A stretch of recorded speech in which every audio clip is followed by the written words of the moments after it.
My name is Norm Bolsky, your host, and this is the Digital Health Heavyweights podcast. Thanks, Norm. It's an honor to be here, and it's been fun to work with you over the years. Hello, and welcome to the Digital Health Heavyweights podcast with your host, Norm Bolsky. And today we are thrilled to be joined by Shawn Ellis, managing partner at Distributed Ventures. Shawn, welcome to the pod. Norm, I'm thrilled to be here. Glad we can make this happen.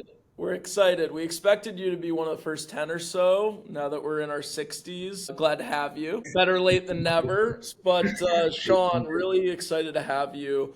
For all of our listeners and viewers that don't know Shawn as well as we do, Shawn runs Distributed Ventures as managing partner, a $100 million fund with notable investments in Cylinder, formerly known as Vivante Health, RX Safecard, Posterity, Tuned, and many others in healthcare delivery and financial services. Shawn brings a ton of expertise to the table. He currently sits on the board of RX Safecard, Pillar, Tuned, Posterity, Wingspan, Sage, also an investor in prominent startups like Conbody, Hound Labs, Data Cubes, and others. His career journey has kind of gone from BCG over to being a VP at Sevenwire Ventures, president of Zest Health, and now, running Distributed. Shawn has an MBA from Kellogg School of Business at Northwestern and an undergrad from UChicago, and is a proud Chicagoan. So, welcome to the podcast, and we love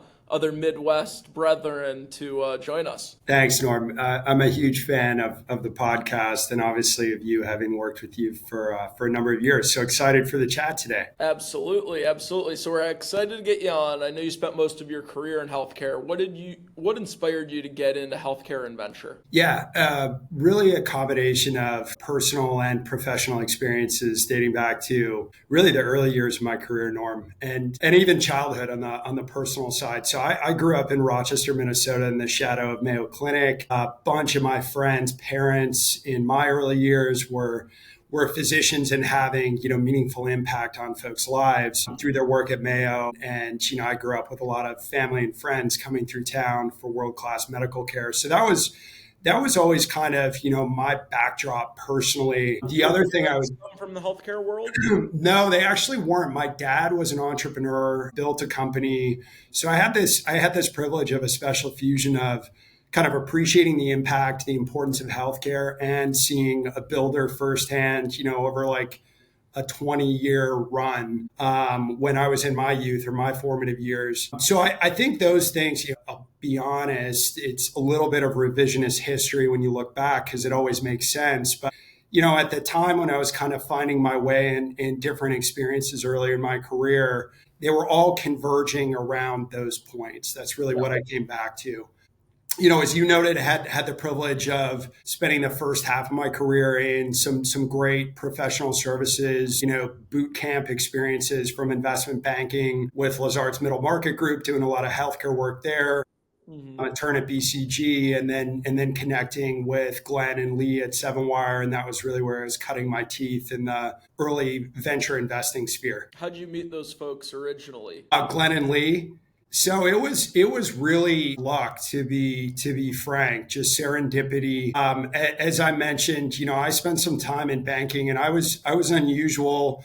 When I was there, it was the height of the LBO boom. I was doing a lot of middle market, lower middle market deals that were involving founders that in the banking sphere were referred to as virgin. They hadn't taken financial capital. They owned significant chunks of their businesses, really looked a lot like my dad and his partners did when I was growing up. And so I got to see this sort of transformational moment in people's lives. They're obviously putting all of their passion, energy, time into these businesses. And that really turned me on. That really energized me early in my career. And then worked with some larger organizations through consulting. And I spent some time doing corp strat, M&A, and venture at McDonald's, largely unwinding their venture portfolio at that time. The later stage companies, the larger corporations, kind of less exciting to me. You didn't feel the vehicle move when you'd punch the accelerator in quite the same way. And so as I got to know Glenn and Lee, they were just transitioning out of Allscripts, building out the early sort of version of Sevenwire,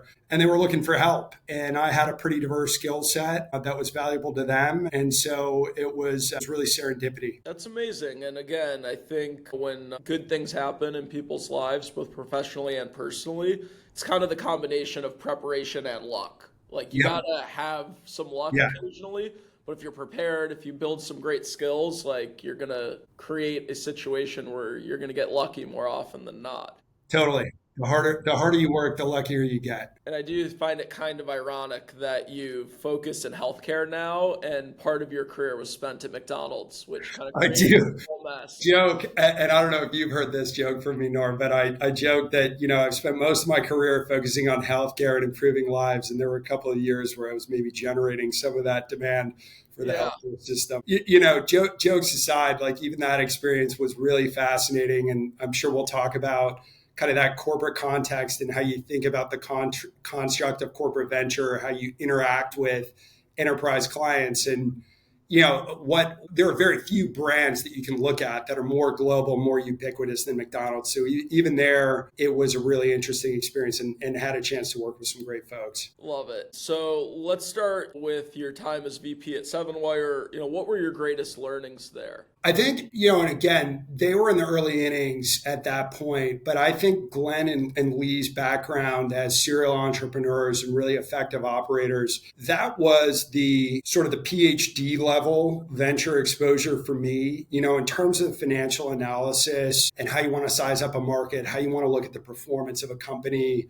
I kind of had that skill set coming in, but what really opened my eyes was just the way they thought about transformational acceleration, and particularly in the early innings of company building, just like the revenue piece, right? You need that oxygen. And I think they're two of the best in the business, if not the best, at figuring out how to catalyze revenue momentum early for companies. So getting a firsthand view of that was amazing for me and really shaped the way I think about investing and the way I've built distributed ventures as a result. I love that. That's great. What are some things you saw them do, like in some of those very early situations with some of the founders that they've worked with over the years that like you saw as like, oh, if I'm going to do this at a really high level, I got to get really good at that? I think sort of focusing on what matters at this stage. And I think also risk appetite, having an awareness of like, if you focus on these 1, 2, 3 things, then you're going to sort of earn the right to die another day. Mm-hmm. You're going to be able to keep pushing. Whereas if you're kind of worried about precision, and I think, a lot of folks that have more traditional kind of like consulting or banking backgrounds, like you're used to really clean fact patterns. Yeah. And that's just not what you're getting in the early innings of company building. So I think that was really transformational in the way I was thinking about how early enterprise. Yeah. Very nice. Are you able to speak towards some of your investments that you made in your year or so at Sevenwire and how that shaped your perspective on digital health going forward? Yeah, I mean, obviously the standout, which was something that I'd supported early days, Livongo Health, ended up being the absolute rocket ride for them.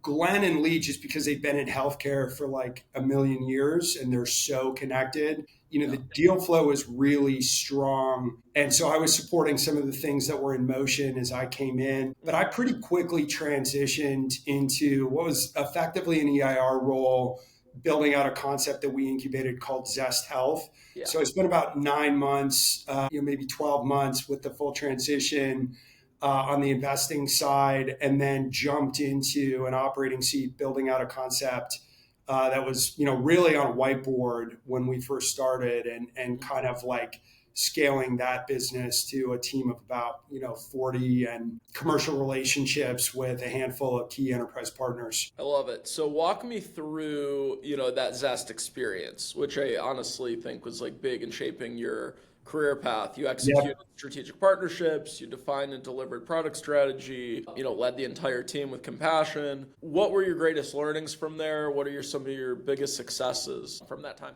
Yeah, I think constraint was the biggest learning. If you kind of rewind within like 24 months, I'd gone from, being in a very nice office, working with very smart people at BCG and having an enterprise that was like investing a lot in your development Yeah. to like literally going through the challenges of like, okay, we need office space. Who's going to find a lease? Me. Okay, we need like furniture in an office. Who's getting the furniture? Me, right?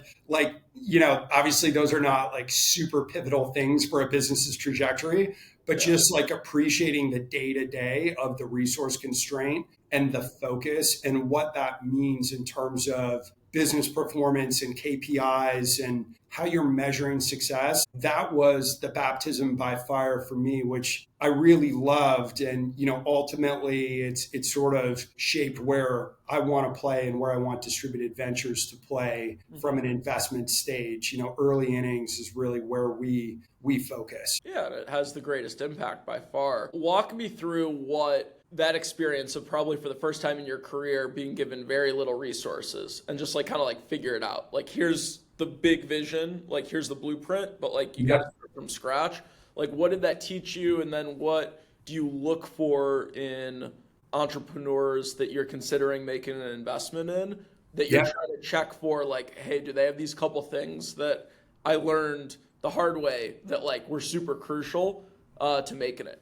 Yeah. Well, I think, back to your earlier question of what were some of the successes, I think some of those commercial wins in terms of some of the health plan relationships, some of the other key enterprise contracts that were cut, in the earliest innings, like you're trying to build something out of nothing, right? And so you're trying to find a leverage point to cut some of those commercial contracts, get a partner, really supercharge the market feedback related to your product. Mm-hmm. And so I think that that ends up being something that's really important as we're evaluating early stage founders.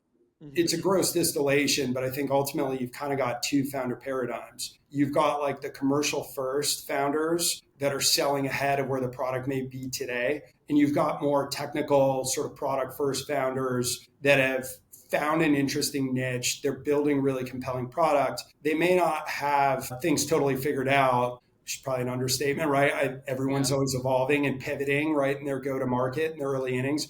But those product first or technical first founders haven't figured out how to broadly commercialize what they've built. And so I think kind of like evaluating what are we dealing with in terms of that founder profile, what are their superpowers, and where do you want to help augment their team early days so that they've got more of a complete team that they're fielding. How did, operating a business and serving as president for, a bunch of years, how did that make you a better venture capitalist? I think it provides a dexterity. You've got investors, and I'm generalizing again. You've got investors that have focused primarily on investing for the bulk of their career. Yeah. And that's a really important skill set, right? Being metrics driven, having a great sense of what downstream capital or ultimate acquirers are going to be looking for. Mm-hmm. All of that matters. But I think some of the time it's helpful for a founder to have someone that's been on the ride that sort of faced those stage specific challenges and can help see around the corners to avoid hitting heads against things. And Yeah. I think that's where the operating experience is super useful. And that's the way we've kind of shaped our fund and our team. We want to have that fusion of investing expertise so that we can be helpful, as companies are wanting to raise capital or as companies are even thinking fundamentally about, how do we measure success for where we are in our journey and our ramp. But then also, having some of that scrappy grit, kind of street fighter quality that you need to have in the early innings. And I think that's really essential for founders to have that support. And I think what makes you, one of the best, in this market is that you have that empathy, to founders because you've been one before. You've been in a company where unless you were making headway, the company wasn't going anywhere. So I think, that's something that really sets you apart and why, founders love working with you and love taking your money is because you've been there, you're in it with them, you have the high standards and you continue to try to push them in the direction they want to go, but you also can put your arm around their shoulder and say, hey, I've been there, just take a weekend and relax, like Yeah. recharge, like you need to get back to equilibrium, before making some big decisions, whatever it may be. I think Yeah. that can be really, really helpful because a lot of founders, it's just pressure, pressure, pressure nonstop, from the investors. And, it can get a little bit fatiguing after a decent amount of time if there's not a little bit of, just encouragement along the way. Yeah, I mean, forgive the pun, given we're on the heavyweights podcast, but Yeah. I think you're right. Like, it's easy for founders to punch out or become punch drunk, right? Like, they are in a state of constant oxygen depletion, Yeah. right? And definitionally, they're sort of like playing a game that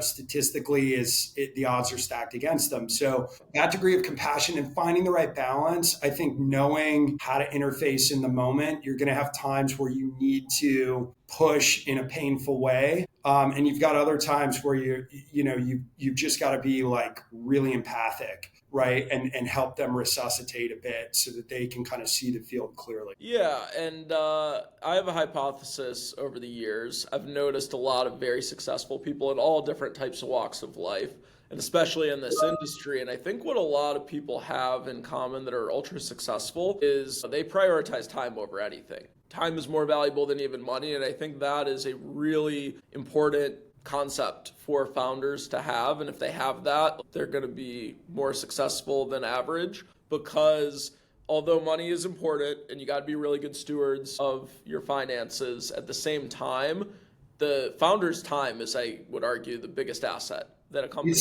has. So you mentioned it a little earlier where you're like, hey, I look for founders, that have certain skills. And you mentioned like there are a lot of things in the founder job description that doesn't take super high IQ, but it does take action, whether it's finding office space or finding office furniture. There's a million little decisions that need to be made. Yeah. And I would argue the pace at which those decisions are made can sometimes be a good indicator of future success. How much do you really dig in and understand how a business owner makes decisions, not only on the big stuff, but also the small stuff? Yeah. And like, how big of a factor is that into how successful you feel people are or aren't in a very low resource environment? I think there's a continuum, right? And we don't tend to operate with sort of extreme maxims at distributed ventures, right? I mean, we've worked with first-time founders. We've certainly worked with multi-time founders.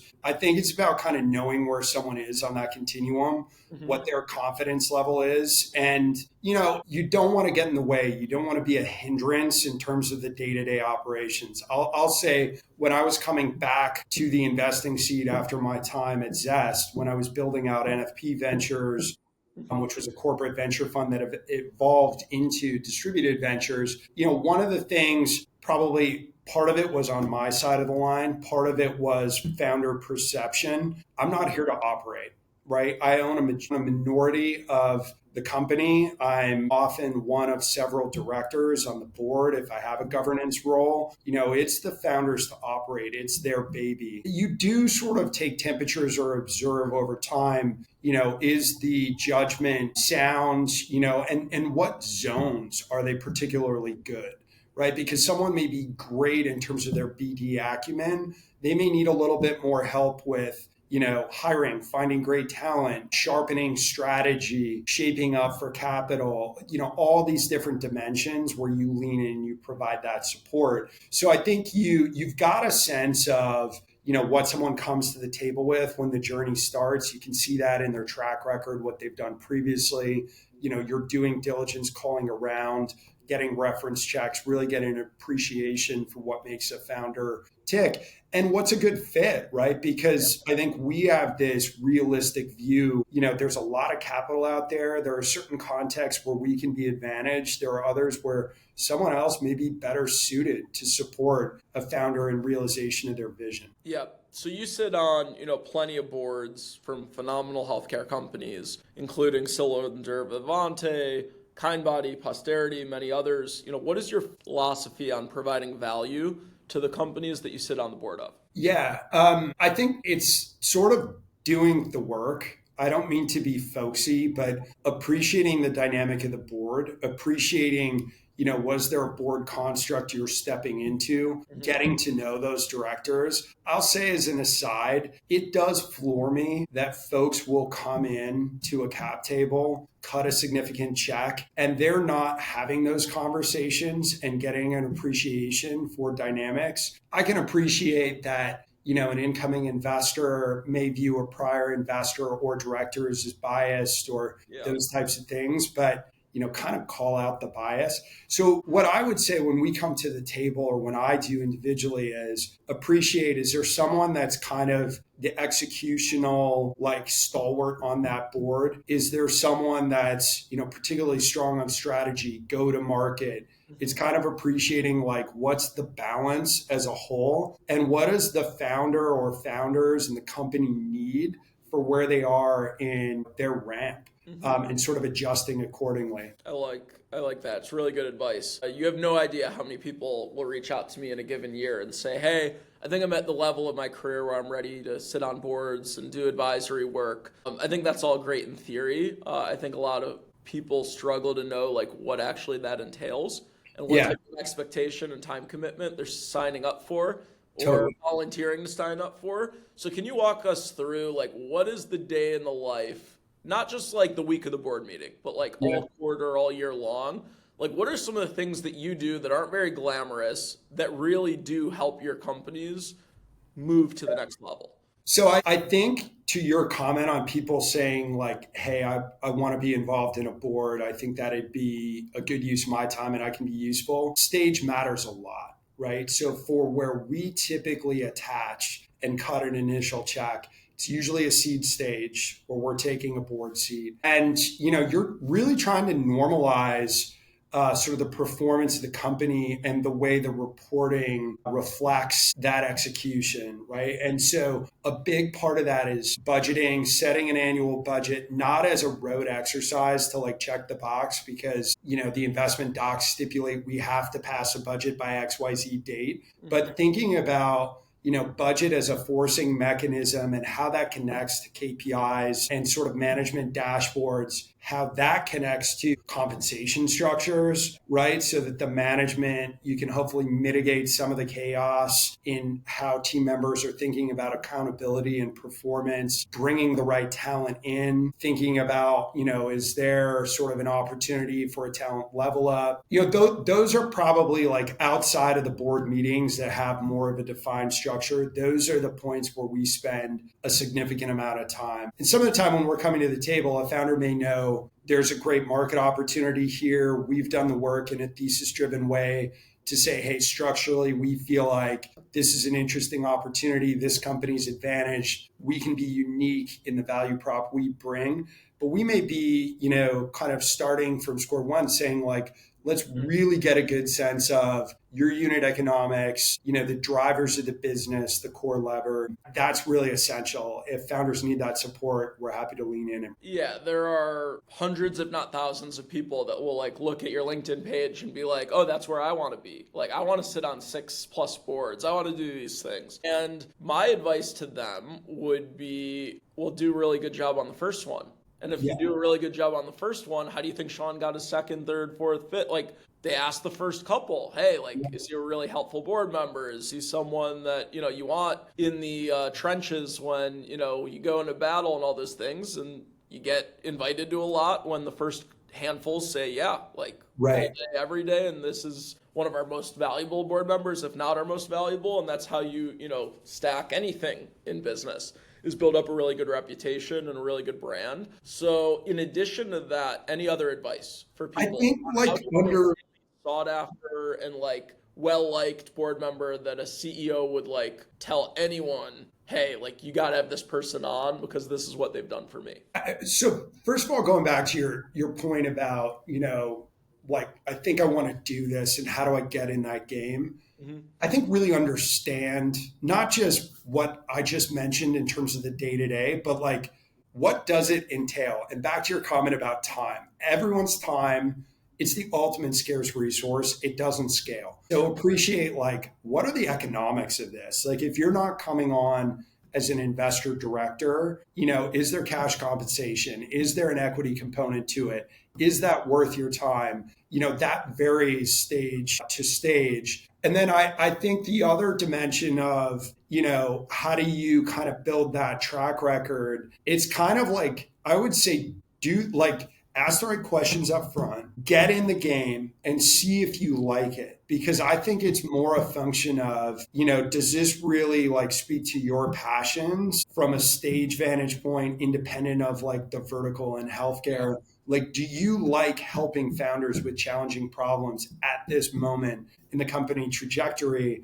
And if so, you're not going to get everything right out of the gate, but you're going to have the resolve to get it right over the long run. So that's kind of one piece of advice. The other I would say is check your ego at the door, right? This is super important. It guides my investing philosophy. You're there to guide the company, to shape the founder. It's not about you as an investor, as a director, right? And so some of the time that's having a really honest conversation with a founder where you're like, these are my superpowers. This is where I can help you. You should go to someone else for these types of questions. And I'm happy to suggest some people as starter contacts. But it's kind of like checking your ego and knowing where you're good, where you can be helpful, and where you're not. And being transparent about that with the founder. So again, bringing this all back together, you're not wasting her or his time.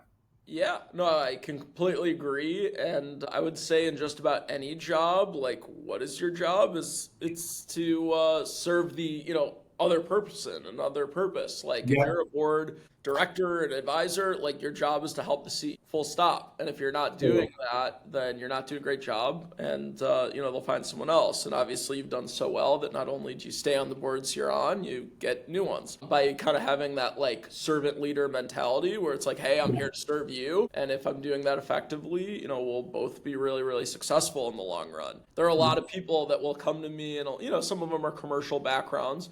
And they'll say, okay, I'll sit on a board and I'll do all the strategy and I'll help them, but I'm not opening up my network. That's not what I do. And it's hilarious where I'm okay, this could be, any person in the industry. I'd say to rebuttal that, I'm don't join a board. You won't want to talk to your network about 24/7 about this. If you're not passionate and you don't think it's a value add to your network, don't even do it.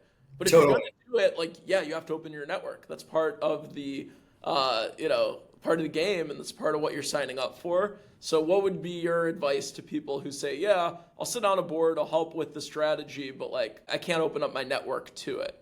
What would you tell those people? So I kind of go back to a couple of points I've touched on already. Number one, there's an ego dimension. And number two, there's an importance of clear communication.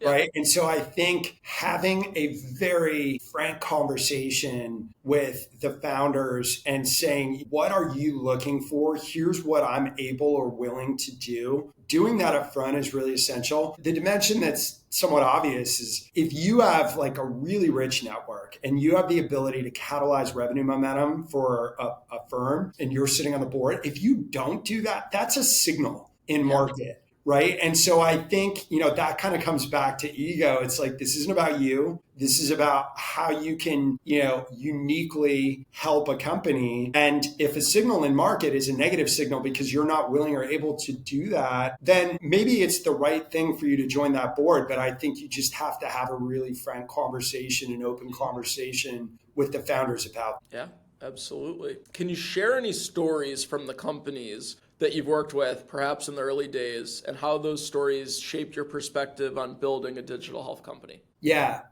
So I've probably underweighted my comments so far in this conversation in terms of the way we think about go-to-market and accelerating go-to-market. So I think in the early innings, it's almost being hypothesis-driven as a founder. It's we believe that we can do blank in this market that will be uniquely valuable. The demonstration of that from a measurable, quantifiable sort of dimension is blank. And then how do we go and achieve that? And how do we resource against it so that we can, sort of maximize the probability of that outcome? I think those are the most meaningful points of impact that I've had and our funds had on the early innings of companies, right? So it's thinking about, who is your ICP? what part of the market do you want to serve? How do you want to get there? What is the most scalable way to get there? In a more concrete sense, I've seen kind of the evolution of the digital health marketplace, and especially kind of the enterprise employer benefits side of that sphere. Yeah. And if you think about like the immediate post ACA environment, there was an appetite for like PEPM, incremental a la carte sales, things that were like layered on top of major medical. And I would say that has sort of run its course and almost mirrored like wellness around the time ACA was coming out, right? Yeah. It was like there was more appetite for soft measure of ROI. And I think in today's market that's been harder, that's had more of an overt expectation around ROI and hard ROI, go to market really matters. And so thinking about that in a transformational way, like in the case of Avante and Cylinder, how could we help them as like a covered medical expense that could be run through claims with major medical carriers? Like that was, an acceleration that was really helpful in the early innings, and then bringing customers. So whether it's like Cylinder or Kindbody, helping them build momentum, particularly in like the middle market, we were able to be transformational there. Some of the time it's more structural. Like if we're thinking about RX Save Card, that's a really unique play. And I know you've had Chris on the pod. Yeah, exactly. Right. Like, but I think there it's more structural where, Chris has that deep expertise in the RX sphere and the PBM sphere and says like, we appreciate that relationship between health plans and PBMs, the importance of it. And we're not trying to disrupt it in the way that neo PBMs are. Yeah. We're really a complement, and the revenue model there in the go-to-market makes a ton of sense. There's no incremental PEPM. So, if you're thinking about opportunity to build presence with employers and consumers, like why would they not, right? Yeah. So anyway, I think that go-to-market focus, thinking about the customer and how you can have sort of the most scale as quickly as possible, that's what really turns me on in my work, in the early innings with companies. Yeah, and I think the other thing that you mentioned, a couple people that like really stood out to me, when you think about Gina and you think about Chris, like there's not a room that they go into where they're not the expert in either fertility or PPM. Like very few rooms, they're like one of the less knowledgeable people about that subject. So I think that's also another really, really key indicator of future success. Like I would have argued 7.5 or so years ago when I first met Dan and Gabriel at Hinge, like they were the experts in like remote physical therapy, and they had read every piece of literature and every clinical study and every white paper imaginable out there. And when they got into a room, there was no one that was going to stump them. Totally. And I think that is a crucial trait of founders, and you got to eat it, breathe it, sleep it to be super effective. So, what inspired you to start Distributed Ventures and, kind of what began as like NFP Ventures? Like, how did that all materialize, and how did it, become what it's become? Yeah, it was sort of more of the same. I would say almost serendipity. It's probably back to that statement of like working really hard and putting yourself in the right position and building a reputation where your name comes up in the right moments. Yeah. So through the Zest experience, I got to know that employer benefits brokerage and consulting channel super well. Mm-hmm. Right. And all the like amazing folks that are involved in that, in that community, one entity being NFP. So, they had sort of the foresight to know the venture game is different than more of the traditional cash flow driven that, NFP did and does incredibly well, right? Acquiring 50, 60 entities a year through that channel. So they had the foresight to say, this venture game is different. We're really at the forefront, have this visibility to bleeding edge innovation that's coming at our clients or our, producers or our account teams. Would you have interest in coming over and building out that venture function? This is where connecting back to the prior kind of corporate experience I had, in addition to the investing, operating, it was sort of like, how do you think about the unique assets that are in this corporate environment, how you can apply those in a way that, transforms outcomes. So I got really turned on by that and had the good fortune of having amazing support from both as a strategic partner and as a sole LP at the time. And so that, that was kind of a fun experiment to see what we could do, and really focusing on earlier stage venture than corporate venture had traditionally, And that's like a VC's dream, is to walk into a situation where you have a distribution channel totally, at your totally. fingertips. It Yep. must have And been like a pinch me moment. it was a pinch me moment on a number of dimensions. One, because I had I had suffered through learning everything about this channel in the seat at Zest. And then to step in and have access to those resources, have access to the data, the insights, right? I mean, part of what we were doing in those early days at NFP Ventures, we were doing sort of all of our work upfront, including creating a blueprint of how we could uniquely advantage that company through a strategic partnership in addition to capital, right? And so instead of kind of investing and then figuring out what the corporate relationship could look like, we front loaded all of that work, and that made for, an easier path. And again, expectation alignment post close. So that was really fun to build. And then the way that evolved, we had a number of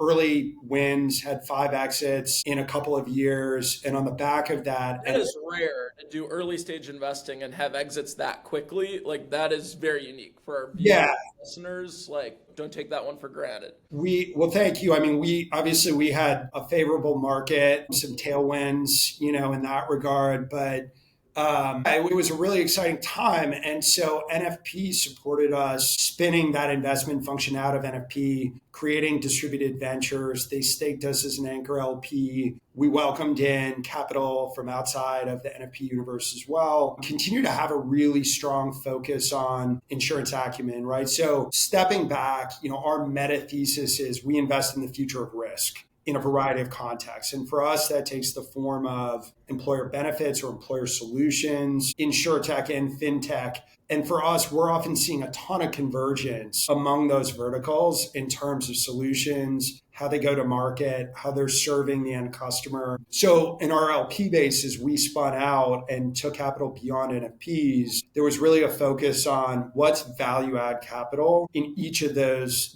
contexts. So continue to have folks that can be really muscular in providing their perspective through the LP base, have access to about 30,000 end corporate entities. And for us, focusing on enterprise distributed solutions, that's an enormous advantage. Yeah, really, really good stuff. I know distributed, part of their investment comes with a board seat in most cases, if not all cases. Why is that not only advantageous for you and the firm, but also advantageous for the founders? I think what we found, and I state this without any sort of malice for any other investor, but we often found that we were the first call for founders when they were in those critical moments, right? And one of the challenges is if you're getting the call, but you're not sort of in the room, you don't have the update along the way, depending on information rights and what you have access to, there's a good amount of catch up that you're playing. And so you can just be more effective in that dual fiduciary capacity. I mean, one, to the founder, to the company as they're scaling, if you can be proactive and get ahead of these things, better outcomes on the company side.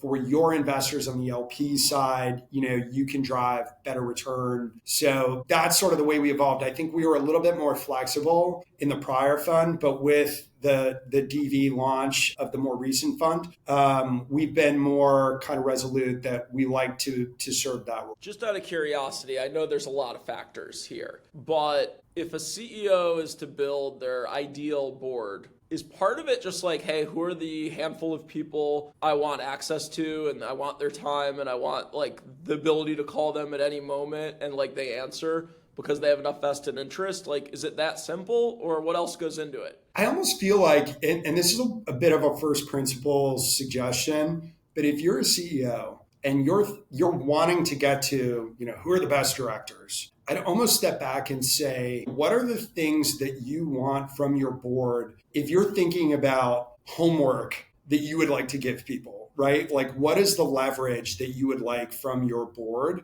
It's like, start with what is the support? What is the insight? What is the access that you would ideally like? What form does that take? And then start to think about who's best suited to fulfill that for you. I think, there are points in companies' evolution where they normalize, the financials get cleaner, the fact patterns are more known. Then some of the more like figurehead directors can still be like super value add. But I think early innings, when you're having to be very scrappy, very purposeful, that's where you want to make good decisions in terms of who you're bringing. Yeah. Very good. Yeah, it's like you're using a lot of baseball analogies, so I'll use one as well.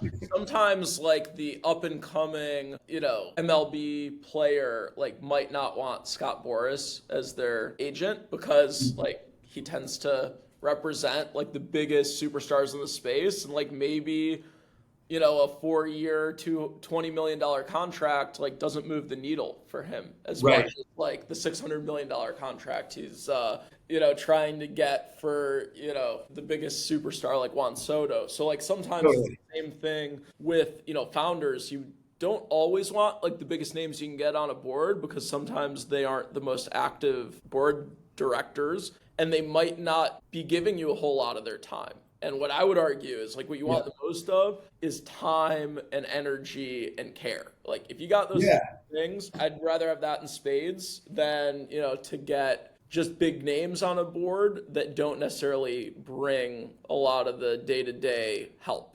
Yeah. And I think like to continue that analogy, like in Scott's case, if Scott's, trying to structure a contract for someone that's batting 130, probably not going to work out super well. So it's more a matter of like hardball when you're just like hoping to get a major league invite to spring training.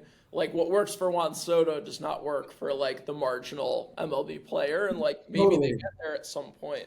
So I think it's like, how do you have the best performance, the best execution, so that if someone's picking up the phone and calling a downstream investor or calling a key potential customer, it's sort of like, we're getting access through that relationship, through that Rolodex. But once the connection's made, you're going to be able to accelerate, through that door once it's been opened. Versus like, if you have those connections, but the company's performance doesn't stand up, then the connection isn't going to ultimately drive the outcome, right? I just think that's where like fundamentals matter. Yeah. I'm a big believer in this hypothesis. I think there's very few early stage investors that are healthcare specific that do it really, really well. You are one of those very few that I like admire and try to emulate. And like, I've definitely like just tried to be a sponge, whenever I've gotten time with you. What unique challenges do these healthcare startups face versus other industries? And how does distributed help them address those very specific ones that the general, tech seed investor, might fly way over their head? So this is all stuff well, Norm, you live here, right? You do a ton of recruiting with high quality talent in this sphere. Like sales cycles are long, right? I think you've got sort of a host that is predisposed to reject the organ, right? In terms of some of the stakeholders that you're interfacing with, be it a health plan, be it a benefits leader. These are challenging markets. And so I think that's where you've got to be super, super focused on what are you trying to demonstrate? What constitutes success? How do you measure that? And then how does that build over time?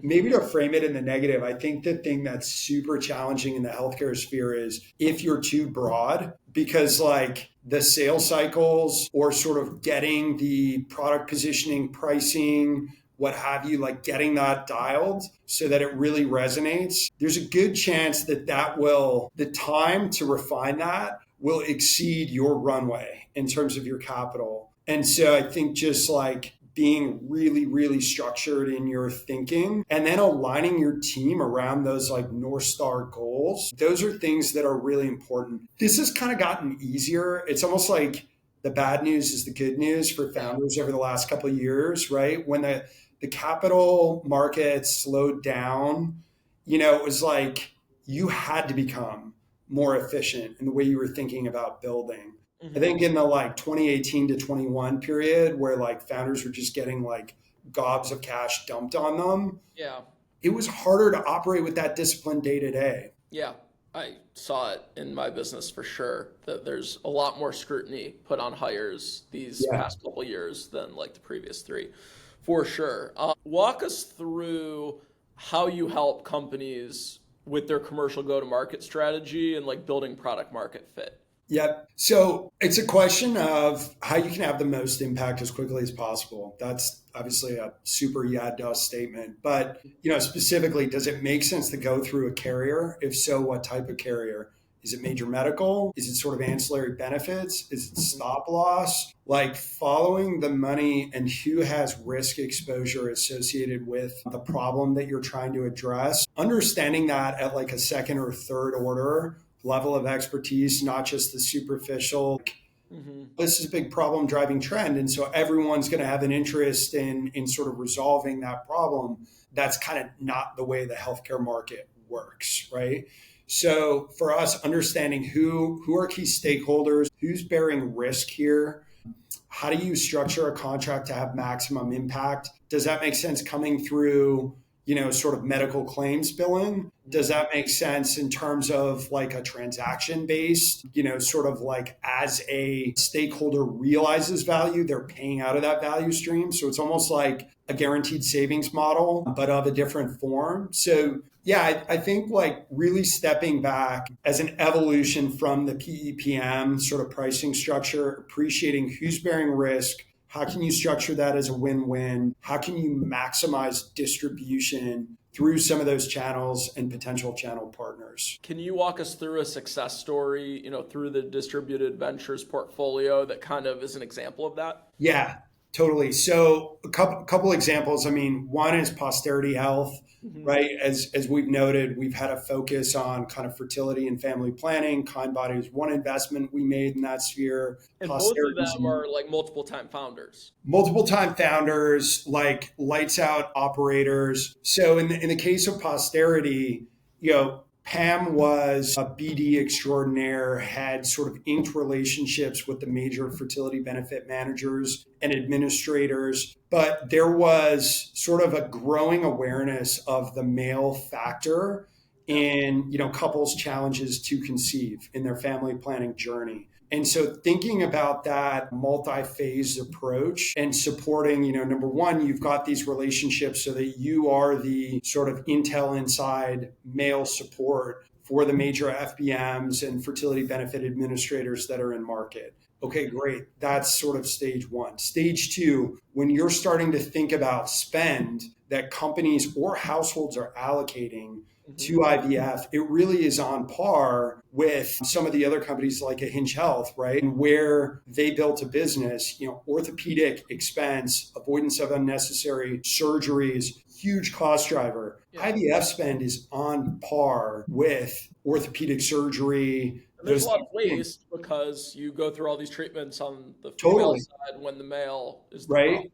And so as the market evolves and the awareness evolves, and we're getting to the point with Posterity where it's like, if you have employers or you have a risk-bearing entity that is supporting investment in this sphere, and they're doing it for the right reasons because they want to support a paternalistic benefit, or they believe in the importance of, representation of female leaders in the senior ranks of their workforce. They appreciate that means that folks are going to be having families later, whatever the sort of justification is. The point being their intention's pure, but there's a way to put a better guardrail around that and get to better outcomes for the beneficiaries of that offering, right? Couples that are struggling to conceive. So if you put a pre-auth, if you put a step therapy around that, in the same way, I can't go to my orthopedic surgeon today and say, I've been having some knee pain. Can we schedule surgery next week and have that as a covered benefit? There's a progression that's required. And so thinking about analogs for the way markets can develop, which is what we've done with posterity. And I think that's just a compelling solution, right? It's a no-brainer. If you're getting 2-to-1 plus ROI on male fertility spend, why would you not incorporate that into your benefit design? Yeah, and these are people. They're not just line items. Like to have people go through fertility treatments that aren't even going to work and have no Right, chance of working, like that's a right. lot of emotional stress to put on someone unnecessarily, let alone the cost and the spend and everything else. Right now is a very difficult time for early stage founders to raise money. What advice would you give a founder looking to raise their seed or pre-seed? And just out of curiosity, what's the difference between raising that type of investment versus like later rounds, A, B, Yeah. and follow on? Yep, for sure. So, your pre-seed, I would say keep your life easy, Hmm. right? So you're not dealing with the governance structure there. You're often dealing with friends and family or like personal checks from Hmm. investors that are attached to institutional shops. I would say, think about capital that can be helpful to you. Think about your sort of informal de facto network of folks you're going to be turning to for support. But, keep it simple. Even if you're a multi-time founder and you could go get, a significant check from an institutional out of the gate,